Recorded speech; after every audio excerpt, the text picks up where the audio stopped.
Heto naman mesami yung biyahe namin from Schiphol, Amsterdam papunta dun sa lugar kung saan kami magkakaroon ng revival camp. At heto yung view habang papunta nga kami dun.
Makalipas ng 3 oras, nakarating na nga kami dito sa Center Parcs Limburgs Field. Wow! Kung hindi traffic, isaabutin lang kami ng 2.5. Kaya lang na-traffic kami, kaya nakarating kami dito ng 3.5. Bali, dito na nga kami mag-i-stay at dito nga gaganapin yung revival camp for 3 days.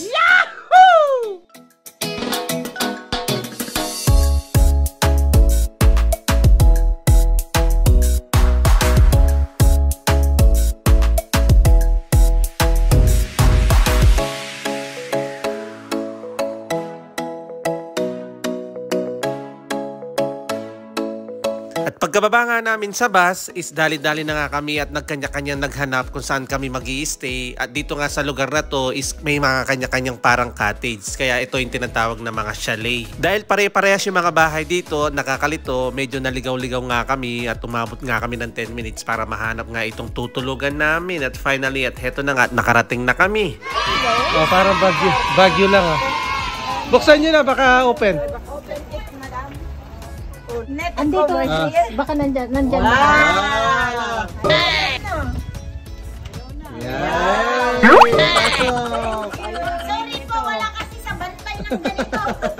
Wala talaga ignorante. Ano yung taray na? Yan. Niyak. Nangyari.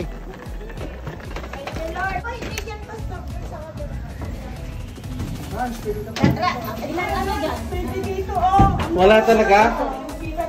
Wow! Welcome to my house! Franz, kahit magtambling-tambling ka dyan ako. Awi, magaling. Magtambling-tambling ka dyan. Sa akin lahat yan. Sa amin, oo. Kumot natin. Ay, kumuha ka na doon ng kumot. Pero tapos iuuwi natin? Ay, ang ganda ng aming buwan. Malamig. Ang dami. Damdaman ha. Madamdaman. Tanong mo, kita mo talaga na dalos. Wow, nakarelax ka? Wow, we are relaxed. We are relaxed. Eh, hibaw yung... Naglawa pag kita niya, brother, hindi. One, ayan, oh. Ay, dito pang baby, dito ako. Baby. Ano, Kurang tampil-tampil na. Thank you for watching!